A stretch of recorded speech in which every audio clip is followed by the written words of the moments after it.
నమస్కారం. Star hospital సుఖీభవకు స్వాగతం. Powered by rainbow hospital. ముందుగా మీ అందరికీ దీపావళి శుభాకాంక్షలు. దీపావళి పర్వదినాల్లో బాణాసంచాను కాలుస్తున్నప్పుడు పొంచి ఉండే ప్రమాదాలు, ఆ ప్రమాదాల్ని నివారించేందుకు తీసుకోవాల్సిన జాగ్రత్తల గురించిన ప్రత్యేక కథనంతో మీ ముందుకొస్తోంది నేటి సుఖీభవ. దీపావళి వెలుగు పూల కేళి, కాకరపూలు, చిచ్చుబుడ్లు, రాకెట్లు, మతాబులు, ఇలా ఒక్కటేమిటి బాణాసంచా కాలుస్తూ పిల్లలు పెద్దలు చేసే సందడితో ఇల్లంతా కన్నుల పండుగగా ఉంటుంది. ఈ సంతోష సమయాల్లో అప్రమత్తంగా ఉండకపోతే అపశృతులు దొర్లే ప్రమాదము ఉంటుంది. ప్రమోదం స్థానంలో ప్రమాదాలు చోటు చేసుకునే అవకాశాలుంటాయి. బాణాసంచాను కాల్చే విషయంలో పొంచి ఉండే ప్రమాదాలు, తీసుకోవలసిన జాగ్రత్తల గురించిన ప్రత్యేక కథనాన్ని ఇప్పుడు చూద్దాం.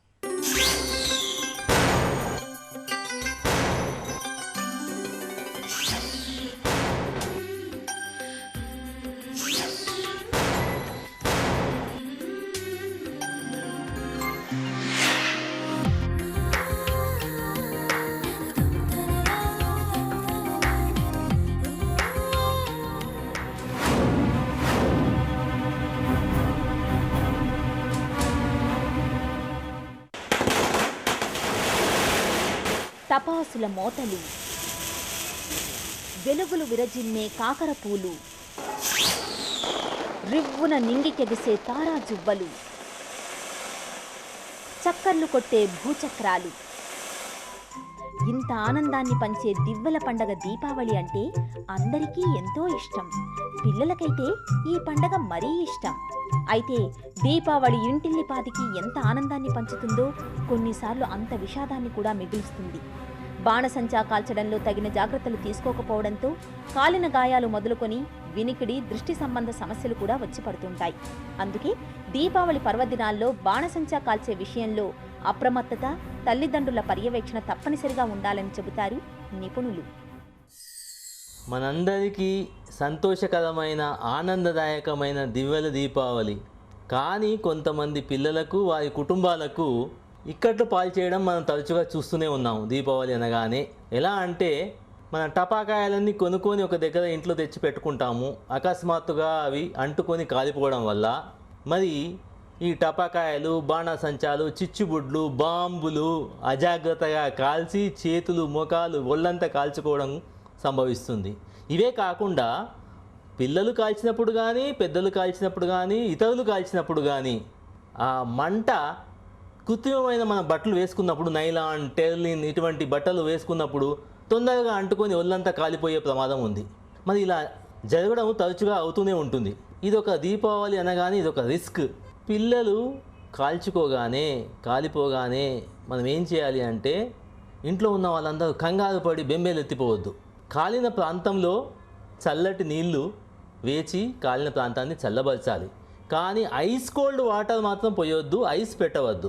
శుభ్రమైన తుండుగుడ్డతో, టవల్తో దాన్ని తూడ్చి ఆ తర్వాత దానికి అనుబంధమైన సిల్వర్ సల్ఫాడైజిన్ కానీ, బర్నాల్ కానీ ఇటువంటి ఆయింట్మెంట్లు పెట్టడం వలన ఇన్ఫెక్షన్ రాకుండా మనం కాపాడవచ్చు. దాంతో ఒకవేళ నొప్పి ఉందనుకో పారాసిటమాల్ బిళ్ళలు కానీ, సిరప్ కానీ పిల్లలకు వేయాలి. వేసి చూడాలి ఎక్కువ ప్రాంతంలో కాలిందా, శరీర ముఖ్య భాగాలు అంటే చేతికి, ముఖానికి, జననాంగాలకు కాలినప్పుడు కానీ, పెద్దగా బొబ్బలు వచ్చినప్పుడు కానీ తొందరగా చికిత్స కోసం ఆసుపత్రికి తీసుకెళ్లి డాక్టర్కు చూపించాలి. దీపావళి పర్వదినాల్లో బాణసంచా కాల్చే విషయంలో అజాగ్రత్త అన్నది ఏమాత్రం పనికిరాదు. ఏ కాస్త నిర్లక్ష్యంతో ఉన్నా ఏ టపాకాయో పేలి కాళ్ళు, చేతులు, ఒళ్ళు కాలే ప్రమాదం పొంచి ఉంటుంది. చాలామంది చేతిలోనే బాణసంచా పట్టుకొని కాలుస్తుంటారు. దీనివల్ల చేతులు కాలడం, నిప్పురవ్వలు మీద పడి ఒళ్ళు కాలుతుంటుంది. అలాగే పేలని టపాకాయల్ని అన్నింటినీ సేకరించి వాటిలోని పొటాష్ పొడిని బయటకు తీసి ఒక పేపర్లో వేసి దానికి నిప్పంటిస్తూ ఉంటారు. ఇలాంటప్పుడు పొటాష్ పొడిలోని నిప్పురవ్వలు పైకెగిరి ముఖం కాలే ప్రమాదం ఉంటుంది. ఆపై కాలిన గాయాల తాలూకు మచ్చలు ముఖంపై మిగిలిపోయి జీవితాంతం తీరని ఆవేదనను తెచ్చిపెడుతుంటాయి. దీపావళి బాణసంచా కాల్చినప్పుడు ఒక్కోసారి అకస్మాత్తుగా చర్మం కాలే ప్రమాదం ఉంటుంది. అలాంటి సందర్భాల్లో ముఖ్యంగా చేతులకు బొబ్బలు వస్తుంటాయి, కాళ్ళకు బొబ్బలు వస్తుంటాయి. ఒక్కసారి మొహం దగ్గరికి వెళ్తే మొహం కూడా కాలిపోతుంటుంది, ఒక్కోసారి ఒళ్ళంతా కూడా కాలిపోయే ప్రమాదం ఉంటుంది. అలాంటప్పుడు వెంటనే ఆ యొక్క పేషెంట్ను ఆ ప్రాంతం నుంచి దూరం జరపాలి. జరిపిన తర్వాత దుస్తులను తొలగించాలి వెంటనే. ఒక్కోసారి సింథటిక్ క్లాత్స్ ఉంటాయి, నైలాన్ కానీ టెరికాట్ ఇలాంటి వూలన్ క్లాత్స్ ఉంటాయి, వాటిని తొలగించేసేసి గాలి ఆడే విధంగా చూసుకుని ఆ ప్రాంతంలో చల్లటి నీళ్లు, ఫ్రిడ్జ్ వాటర్ లాంటివి ఎక్కువగా చల్లపరిస్తే ఈ ఎక్కువ టెంపరేచర్తో కాలడం అనేటువంటి ప్రమాదాన్ని, చర్మాన్ని జరిగేటువంటి నష్టాన్ని బాగా తగ్గించగలుగుతాం మనం. అలా చల్లటి నీళ్ళతో ఆ ప్రాంతాన్ని నీళ్లు చల్లి శుభ్రం చేసిన తర్వాత ఈ శుభ్రం చేసే క్రమంలో ఒళ్ళు ఎక్కువగా రుద్దకూడదు. రుద్దితే ఏమవుతుందంటే ఈ సున్నితమైన చర్మం అంతా కాస్త ఒకసారి ఊడిపోయే ప్రమాదం ఉంటుంది. అలా కాబట్టి జస్ట్ వాటిని వాటర్ దానిపై చిలకరిచ్చేసేసి రుద్దకుండా లైట్ మొత్తం వాటర్తో కవర్ చేసిన తర్వాత సాధ్యమైన తొందరగా డాక్టర్ దగ్గర తీసుకెళ్ళాలి. ఈలోగా ప్రైమరీ ఎయిడ్ కింద సిల్వర్ సల్ఫాడైజిన్ అనే ఆయింట్మెంట్ దొరుకుతుంది మార్కెట్లో. అందుబాటులో ఉంచుకుని ప్రతి ఇంట్లో ప్రాథమిక చికిత్స చాలా అవసరం. దాన్ని ఆ ప్రాంతాన్ని మొత్తం చేతితో పూయాలి. పూసిన తర్వాత కాస్త నొప్పిగా ఉండి మంటగా ఉంటే క్రోసిన్ ట్యాబ్లెట్ ఉంటాయి ప్రతి ఇంట్లో గృహ వైద్యం కింద, పారాసిటమాల్ ట్యాబ్లెట్లు అంటారు మార్కెట్లో మామూలుగా. వాటిని వేయడం అవసరం. వాళ్ళకి పెద్దవాళ్ళకైతే రోజు 2 పూట్ల వేయచ్చు. అలాగే యాంటీబయాటిక్ ట్యాబ్లెట్లు కూడా, అంటే ఆ కాలిన ప్రాంతంలో బ్యాక్టీరియా వలన ఇన్ఫెక్షన్ రాకుండా నివారించడానికి కొరకు యాంటీబయాటిక్స్ అవసరం. సెఫాడ్రాక్సిల్ అని, ఎరిథ్రోమైసిన్ అనేసి, తర్వాత క్లాక్సాసిలిన్ ఇలాంటి ట్యాబ్లెట్లు మార్కెట్లో చాలా ఉన్నాయి. వీటిని కూడా వాడడం అవసరం. బట్ ఇవన్నీ కూడాను ఒక డాక్టర్ గారి పర్యవేక్షణలో వాడితే బాగుంటుంది. బట్ ఒక ప్రైమరీ ఎయిడ్ కింద కూడా వాటిని వాడుకోవడం కూడా ఒకసారి అవసరం అవుతుంది. దీపావళి అంటేనే వెలుగు పూల తుళ్ళింత, కాకర పూలు, వెలుగు జిలుగులను విరజిమ్మే మతాబులు మన కళ్ళ ముందు పంచరంగుల్ని ఆవిష్కరిస్తుంటాయి. ఇలాంటప్పుడు కొన్ని సందర్భాల్లో వెలుగు పూలు, నిప్పురవ్వలు మన కళ్ళకు హాని చేసే ప్రమాదం ఉంటుంది. దీపావళి రోజుల్లో కళ్ళను కాపాడుకునేందుకు ఏం చేయాలో ఇప్పుడు తెలుసుకుందాం.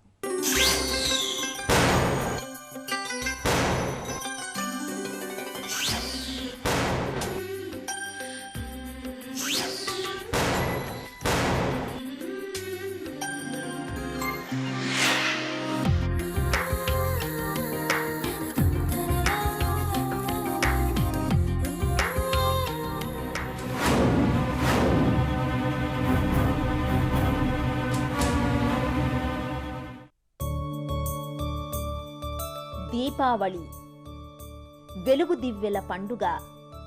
దీపావళి కాంతులు మన లోగిళ్లను దేదీప్యమానంగా మార్చేస్తాయి. దీపావళి పర్వదినాల్లో కాకర పువ్వొత్తులు, చిచ్చుబుడ్లు కాల్చేటప్పుడు కొన్ని వెలుతురు రవ్వలు ఎగిరొచ్చి కంట్లో పడే ప్రమాదం ఉంటుంది. ఇక తారా జువ్వలు, బాంబులు పేల్చేటప్పుడు కూడా వాటి తాలూకు నిప్పురవ్వలు లేదా వాటి పక్కనే ఉండే చిన్న చిన్న రాళ్లు దూసుకొచ్చి కళ్లల్లో పడుతుంటాయి. ఇవి చూపును దెబ్బతీస్తాయి. బాణసంచాల నుంచి దూసుకొచ్చే నిప్పురవ్వలు కొన్ని సందర్భాల్లో కంటి చూపును పూర్తిగా దెబ్బతీసే ప్రమాదమూ ఉంటుంది. పటాసులు పేలవటంతో మనకి 3 రకాలుగా కంటికి దెబ్బలు తాగడానికి అవకాశాలు ఉన్నాయి. ఒకటి, ఇప్పుడు ఏమన్నా పటాసు పేలి అది దూరం నుంచి గట్టిగా వచ్చి కంటికి తగలటం అనేది, అంటే మెకానికల్ ఇంజరీ అనమాట. పటాసు కానీ లేకపోతే మనం ఏమన్నా ఈ చిచ్చుబుడ్లు కానీ పేల్చినప్పుడు చాలా వేడి మీద ఉంటాయి. అప్పుడు కంటికి కాలటానికి కూడా అవకాశాలు ఉన్నాయి. ఇప్పుడు రెప్పల దగ్గర నుంచి కంటి బయట భాగం, లోపల భాగం వరకు కాలి డ్యామేజ్ అవడానికి అవకాశాలు ఉన్నాయి. మూడో రకం ఏంటంటే, ఇప్పుడు ఈ ఎక్కువ శాతం పటాసుల్లో కెమికల్స్ ఉంటాయండి, ఫాస్ఫరస్, సల్ఫర్ ఇట్లాంటి కెమికల్స్ అనమాట. ఇది కంటికి తగిలి లేకపోతే కంటిలో పడినప్పుడు ఈ కెమికల్స్ అనేది కంటి టిష్యూస్తో రియాక్ట్ అయ్యి ఇంకా ఫర్దర్గా డ్యామేజ్ కాజ్ చేస్తుంది. ఇది కెమికల్ ఇంజరీ. కంట్లో ఏమైనా పడినా కూడా లేకపోతే కంట్లో ఏమైనా తాకినా లేకపోతే తగిలినా కూడా ఇమ్మీడియట్గా మనకి శుభ్రమైన నీళ్లతోటి కన్ను కడిగేయటం అనేది చాలా ముఖ్యం. కెమికల్స్ లాంటివి ఏమైనా కంట్లో పడితే అవి కంట్లో రియాక్షన్ చేసే ముందు దాన్ని కడిగేయవచ్చు. రెండోది, కన్ను లేవు ఏమైనా పడినా కూడా ఇవన్నీ చాలా వేడి మీద ఉంటాయి కాబట్టి కంటి టెంపరేచర్ అనేది పెంచుతాయి అనమాట. సో చల్లటి నీళ్ళు పోయగానే టెంపరేచర్ కూడా తగ్గిపోద్ది. సో వేడి మూలాన జరిగే డ్యామేజ్ కూడా తగ్గుద్ది అనమాట. ఈ రెండు చేసిన తర్వాత ఎమ్మటే మూడోది మనం చేయాల్సింది, ఒకవేళ ప్రాబ్లం ఉన్నా లేకపోయినా ఎమ్మటే కళ్ళ డాక్టర్ దగ్గరికి వెళ్ళి చూయించుకోవటం. ఏంటి ప్రాబ్లం, కంట్లో ఏం జరిగింది, కంటికి ఏమన్నా గాయం తగిలిందా లేదా అని చూయించుకోవడం కూడా అంతే ముఖ్యం. అన్నిటికన్నా ముఖ్యం ఏంటంటే, పిల్లలు ఇలాంటి కాల్చేటప్పుడు కంటికి ప్రొటెక్టివ్ గ్లాసెస్ దొరుకుతాయండి. చాలా చౌకే, 100 రూపాయలు, 150 రూపాయలు అలాంటివి దొరుకుతాయి అనమాట. ఏం లేదు, ప్లాస్టిక్ గ్లాసెస్ జస్ట్ కంటి మీద పెట్టుకున్నాయి. ఈ పెట్టుకుంటే ఏంటంటే కంటి మీద వచ్చి పడే ఏమన్నా ఉంటే అవి ఆపుతాయి. కంటిలో చిచ్చులు లేకపోతే ఏమన్నా ఆ మంట ఏమైనా పడేటట్టు ఉంటే అది ఆపుతాయి అనమాట. సో ప్రివెన్షన్ అనేది చాలా ఈజీ. మామూలుగా ఈ బాంబులు కానీ లేకపోతే చుచ్చుబుడ్లు కానీ కాల్చినప్పుడు ఒక్కొక్కసారి ఏమవుద్ది, దాన్ని ముట్టించిన తర్వాత అది అంటుకుందా లేదా అని దగ్గరికి వెళ్ళి చూస్తారు పిల్లలు కానీ పెద్దలు కానీ. వెళ్ళి కళ్ళు పెట్టి దగ్గర పెట్టి చూసినప్పుడు చాలా వరకు ప్రమాదాలు జరిగిపోతాయి. ఎందుకంటే సడన్గా అది అంటుకొని లేకపోతే పైకి పేలి కంటిలో ఏమైనా పడి లేకపోతే కంటి దెబ్బలు తగలటం కానీ జరుగుతాయి. బాంబులు కానీ ఇట్లాంటి ఎలా కాలవాలో అలా కాలవకుండా చిన్న డబ్బాల్లో కానీ పెట్టి పేలుస్తూ ఉంటారు. అలా పేల్చినప్పుడు ఏమవుతుందంటే ముక్కలు అయ్యి ఎగురొచ్చి తగలటానికి కూడా అవకాశాలు ఉన్నాయి. సో అలాంటివి చేయకుండా మామూలుగా ఎలాగా వాళ్ళు పటాకాలు పేల్చాలో అలాగే పేలిస్తే కొంచెం ప్రమాదాలు కూడా తగ్గుతాయి. దీపావళి రోజుల్లో టపాసులు చిచ్చుబుడ్ల మోతలతో వీధులన్నీ దద్దరిల్లుతుంటాయి. ఎంత సౌండ్ వస్తే అంత గొప్ప అన్నట్లు యువత కూడా బాగా ఎక్కువ శబ్దాలు వచ్చే టపాసులు బాంబుల్ని పేలుస్తుంటారు. ఇలాంటప్పుడు సహజంగానే సున్నితమైన నిర్మాణం కలిగిన చెవిలో లేనిపోని ఇబ్బందులు వచ్చేపడే ప్రమాదం ఉంటుంది. మనం వినే శబ్దాలు 70 డెసిబుల్స్ దాటితే వినికిడికి సంబంధించి రకరకాల సమస్యలు కనిపిస్తాయని చెబుతున్నారు డాక్టర్. ఈ పటాకీలు వెలువరించే శబ్దాలు అతి పెద్దగా ఉంటాయి. కనీసం 140 నుంచి 150 డెసిబుల్స్ శబ్దం ఒక పటాకీ నుంచి వెలువడుతుంది. మనం మామూలుగా మాట్లాడుకునే మాటలో శబ్దాన్ని కొలిచినట్టయితే 60 డెసిబుల్స్ వరకు ఉంటుంది. అదే ఒక పటాకీ నుంచి దాదాపుగా దానికన్నా రెట్టింపు కన్నా ఎక్కువగా 140 to 150 డెసిబుల్స్ శబ్దం ఒక పటాకీ నుంచి వెలువడుతుంది. ఈ శబ్దం నేరుగా చెవిని కానీ కర్ణబేరుని కానీ లోపల చెవిని కానీ తాకినప్పుడు కొన్ని రకాల ప్రమాదాలు ఎదురయ్యే అవకాశం ఉంటుంది. ఈ ప్రమాదాల్లో మొదటగా చూసుకోవాల్సింది కర్ణబేరుకి పడే రంధ్రం. కర్ణబేరుకి మరీ దగ్గరగా 160 డెసిబుల్స్ శబ్దం తాకితే ఇమీడియట్గా కర్ణబేరులో రంధ్రం పడే అవకాశం ఎక్కువగా ఉంటుంది. దాని తర్వాతగా ఎఫెక్ట్ అయ్యేది లోపల చెవి. ఈ లోపల చెవిలో హెయిర్ సెల్స్ అని అతి మృదువైన కణాలు ఉంటాయి. ఈ హెయిర్ సెల్స్కి పైన సీలియా అని వెంట్రుకలు లాంటి అమరిక ఉంటుంది. ఈ సీలియా ఈ అతిపెద్ద శబ్దాలకి ఎక్స్పోజ్ అయినప్పుడు డ్యామేజ్ అయ్యే అవకాశం ఉంటుంది. ఈ డ్యామేజ్ అయిన సీలియా తిరిగి మళ్ళీ మామూలు స్థితికి వచ్చే అవకాశాలు తక్కువ. దాన్ని నాయిస్ ఇండ్యూస్డ్ హీరింగ్ లాస్ అని కూడా అంటాం. క్రాకర్స్ కాల్చినప్పుడు చాలా చిన్న బట్ ప్రత్యేకమైన జాగ్రత్తలు తీసుకుంటే హీరింగ్ లాస్ని మనం రాకుండా సరిచూసుకోవచ్చు. మొదటిది చెవిలో కాటన్ బాల్స్ అంటే దూది ఉండలుగా చేసుకుని 2 చెవుల్లో కొంచెం పెద్దగా పెట్టుకుంటే అది నియర్లీ 50% శబ్దాన్ని లోపల చెవి వరకు రీచ్ అవ్వకుండా అడ్డుపడుతుంది. తద్వారా ఈ problem noise induced hearing loss అనబడే ప్రాబ్లం మనకు రాకుండా చూసుకోవచ్చు. చిన్న జాగ్రత్తలతో మనకి చెవులకి ఎలాంటి డ్యామేజ్ జరగకుండా చూసుకోవచ్చు. వెలుగు జిలుగుల దీపావళి పండుగ ఆనందాల హరివిల్లుకు ఒక చక్కటి సంకేతం. దీపావళి అంటేనే ప్రమోదం. అయితే ఆ ప్రమోదం వెన్నంటే ప్రమాదం కూడా ఉంటుందన్న విషయాన్ని మనమందరం సదా గుర్తుంచుకోవాలి. దివ్వెల పండుగ పూట బాణాసంచా కాల్చే విషయంలో ఎలాంటి జాగ్రత్తలు తీసుకోవాలో ఇప్పుడు తెలుసుకుందాం.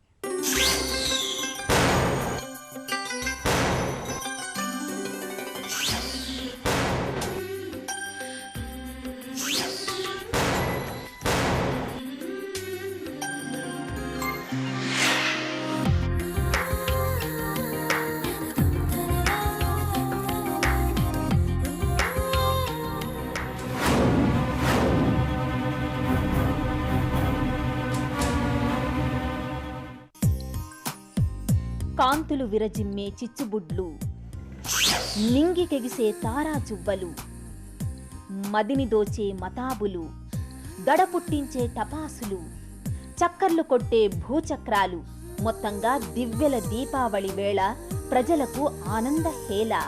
అయితే దీపావళి రోజున మనం కాల్చే ప్రతి టపాకాయ ఎంతో కొంత వాతావరణ కాలుష్యాన్ని ఏర్పరుస్తుంది. భారీగా కాలుస్తుంటే చుట్టూ పొగమేఘాలే కమ్ముకుంటాయి. బాణసంచాల్లో ప్రధానంగా పేలుడు స్వభావం కలిగిన పొటాష్, సల్ఫర్ లాంటి రసాయనాలు వాడుతుంటారు. ఇలాంటప్పుడు శ్వాసకోశ సమస్యలతో బాధపడే వారికి లేనిపోని ఇబ్బందులు ఎదురయ్యే ప్రమాదం ఉంటుంది. ఈ దీపావళి అనే పండుగ మన పిల్లలకి చాలా పెద్ద పండుగ, చాలా ఎంజాయ్ చేస్తూ ఉంటారు. దీనివల్ల కొన్ని ఈ ఊపిరితిత్తులకు సంబంధించిన ఈ ఆస్మా ఉన్న వాళ్ళకి, ఎలర్జీ ఎయిర్వే ఉన్న వాళ్ళకి, ఈ స్మోకింగ్ చేసే వాళ్ళకి ఈ పొగ వల్ల, ఈ బాణసంచా కాల్చడం వల్ల పొగ వల్ల వాటిలో కొన్ని కెమికల్స్ ఉంటాయి. వాటి వల్ల ఆయాసం ఎక్కువ కావటం, దగ్గు రావటం, కఫం పట్టడం, బాగా అనీజీగా ఉండటం, తర్వాత కొంచెం తల తిరగటం, అది కళ్ళు పైర్లు గమ్మటం, కొంతమంది ఈ కెమికల్స్ పడక అనేక రకాలుగా ఎఫెక్ట్ ఇస్తుందండి. 2 పార్టికల్స్ ఉంటాయండి వీటిలో, మన గాలిలో. ఒకటి సస్పెండెడ్ రెసిడ్యువల్ పార్టికల్స్, భూమి మీద పడే పార్టికల్స్. రెండో పార్టికల్ ఏమో సస్పెండెడ్ పార్టికులేట్ మ్యాటర్ అని ఉంటుంది ఈ గాలిలో. ఈ దీపావళి బాణసంచాల్లో ఈ ఉన్న కెమికల్స్ ఏమిటంటే పొటాషియం క్లోరేట్ ఒకటి, సల్ఫర్ ఒకటి, ఆర్సెనిక్ ఒకటి, మెగ్నీషియం అండ్ అల్యూమినియం, కాపర్, ఇవన్నీ యూజ్ చేస్తారు వీటికి. ఇవన్నీ మనం గాలి పీల్చేటప్పుడు వాటి ద్వారా డ్రాప్లెట్స్ ద్వారా మన ఈ గాలి ద్వారా లోపలికి ఊపిరితిత్తుల్లో పోయి అవి ఇన్ఫ్లమేషన్, ఎలర్జీ చేసే ప్రాబ్లం ఉంటుంది. ప్రికాషన్స్ దీనికంటే prevention is better than cure అంటారు. Prevention is better than cure అంటే వీటి దగ్గరికి పోకుండా ఇలాంటివి ఉన్నవాళ్ళు చాలా కేర్ఫుల్గా ఉంటారు. ముక్కుకి మాస్క్ కట్టుకొని, స్మెల్స్ బాగా వచ్చే ఈ సల్ఫరు వాటికి అవాయిడ్ చేయటం, సల్ఫర్ కాల్చే ఇవి చిచ్చుబుడ్లు, ఇవి కాకరపువ్వొత్తులు, ఇవి తర్వాత ఈ బాంబులు పేల్చే వాటి దగ్గర పోకుండా ఉండటం, దూరంగా ఉండి చూడటం, అవాయిడ్ చేయటమే చాలా ఉత్తమం అండి. ఇవి ప్రికాషన్స్. మతాబులు ఇవన్నీ ఇంట్లో కాలవకుండా బయట బాగా గాలి ఉన్న ప్రదేశాల్లో కాల్చిస్తే చాలా తొందరగా ఈ వాసన అనేది క్లియర్ అయిపోతుంది. బాణసంచా కాలుస్తున్నప్పుడు అనుకోకుండా ఏదైనా ప్రమాదం జరిగితే వెంటనే ఏం చేయాలో తెలుసుకోవడం ముఖ్యం. ప్రమాదవశాత్తు జరిగే గాయాలపై మంట తగ్గే వరకు చన్నీళ్లు పోయాలి. ప్రమాదంలో కళ్ళు గాయపడితే వాటిలో ఆయింట్మెంట్లు గాని ఇతర డ్రాప్స్ గాని వేయకూడదు. నిప్పుల్ని ఆర్పేందుకు నీరు, ఇసుక అందుబాటులో ఉంచుకోవాలి. ప్రథమ చికిత్స కోసం దూది, బ్యాండైడ్, యాంటీబయాటిక్ ఆయింట్మెంట్, యాంటీసెప్టిక్ లిక్విడ్, సీజర్లు అందుబాటులో ఉంచుకోవాలి. పెద్దల సమక్షంలో వాళ్ళ పర్యవేక్షణలోనే పిల్లలను టపాకాయలను కాల్చడానికి ఉద్యుక్తం చేయాలి. ఇలా కాలుస్తున్నప్పుడు టపాకాయలు దగ్గరగా ఉండకుండా పొడవాటి అగరబత్తితో కానీ లేకపోతే పొడవాటి కట్టెకు కొవ్వొత్తి కట్టి అంటించడానికి ప్రయత్నం చేయాలి. చేతిలో టపాకాయలు, చేతిలో బాణాసంచాలు, చేతిలో తారాజువ్వలు, చేతిలో చిచ్చుబుడ్లు, చేతులతో వీరోచితంగా మేము బాంబులు కాలుస్తామని చేతిలో కాల్చి అందరి చూడడానికి ప్రదర్శించేటప్పుడు కాలుతాయి కనుక అటువంటి చేయకుండా జాగ్రత్త పడాలి. ఇవే కాకుండా టపాకాయలు కాల్చేటప్పుడు సాధారణమైన కాటన్తో చేసిన బట్టలు వేసుకోవాలి. దీపావళి నాడు తలుపులు, కిటికీలు అన్నీ మూసివేయాలి. ఎందుకంటే ఇతరులు కాల్చినప్పుడు ఆ బాణాసంచాలు వచ్చి మన ఇంట్లో పడి కాలిపోకుండా, పిల్లలకు ప్రమాదం కాకుండా కూడా చూసుకోవాలి. టపాకాయలు కాల్చేటప్పుడు మాత్రం మనం ఒక బకెట్ నీళ్లు మనం అందుబాటులో పెట్టుకోవాలి. ఎట్టి పరిస్థితుల్లో మాత్రం మనం ఇంట్లో పిల్లలను టపాకాయలను కాల్వనీయొద్దు. బయట ప్రదేశంలో ఓపెన్ ప్లేస్లో కాల్వనీయాలి. ఇవి చిన్న చిన్న జాగ్రత్తలు తీసుకుంటే మనము దీపావళి నాడు సురక్షితంగా అందరూ సంతోషంగా గడపడానికి అవకాశం మనకు దొరుకుతుంది. మనము ఎక్కువ మట్టుకు దీపావళి నాడు దివ్వెలకు, దీపాలకు, వెలుతురుకు ప్రాముఖ్యం ఇవ్వాలి కానీ శబ్దాలకు, వీరోచితమైన ప్రదర్శనలకు, బాంబులు వేయడానికి, రిస్క్ తీసుకోవడానికి ఎక్కువ ప్రాముఖ్యత ఇవ్వద్దు. దీపావళి అనే పండుగను ఎందుకు చేస్తున్నామనే అవగాహన తల్లులకు, తండ్రులకు, పెద్దలకు, పిల్లలకు ఉండడము సమాజానికి శ్రేయస్కరం. దీపావళి రోజున బాణసంచా కాలుస్తున్నప్పుడు వదులైన ఖద్దరు, కాటన్ దుస్తులు ధరించాలి. ప్రమిదలు, కొవ్వొత్తులకు దగ్గరగా బాణసంచా కాల్చకూడదు. పేలని టపాసులను మళ్లీ వెలిగించే ప్రయత్నం చేయకూడదు. వీటిపై నీళ్లు పోయాలి. బాణసంచాను మంచాల్లో, సోఫాల్లో పెట్టకూడదు. ఇళ్లల్లోనూ గ్యాస్ స్టవ్లకు దగ్గరగా టపాసులు కాల్చకూడదు. బాణసంచా కాల్చేటప్పుడు విధిగా చెప్పులు వేసుకోవాలి. వృద్ధులు, గుండె జబ్బులు, ఇతరత్ర దీర్ఘకాలిక వ్యాధులతో బాధపడే వారికి దగ్గరలో బాంబుల మోత మోగించకూడదు. ఈ జాగ్రత్తలు తీసుకోవడం ద్వారా దీపావళిని ఆనందకేళిగా గడిపేయొచ్చు. దివ్యల పండుగ దీపావళి పర్వదినాల్లో బాణాసంచా విషయంలో పొంచి ఉండే ప్రమాదాలు, బాణాసంచాను కాల్చే విషయంలో తీసుకోవాల్సిన జాగ్రత్తల గురించిన ప్రత్యేక కథనాన్ని చూసాం కదా. తిరిగి రేపటి సుఖీభవలో కలుసుకుందాం. సుఖీభవ కార్యక్రమానికి సంబంధించి మీ విలువైన సూచనలు, సలహాల్ని వెంటనే మాకు రాయండి. మా చిరునామా Sukhibhava, ETV, Ramoji film city, Hyderabad 501-512 లేదా sukhibhava@etv.co.in ఈమెయిల్ చేయండి. మీ ఆరోగ్య సంజీవిని సుఖీ భవ కార్యక్రమాన్ని ఇప్పుడు యూట్యూబ్ ఆన్లైన్లో www.youtube.com/etv news లింక్ ద్వారా కూడా వీక్షించండి.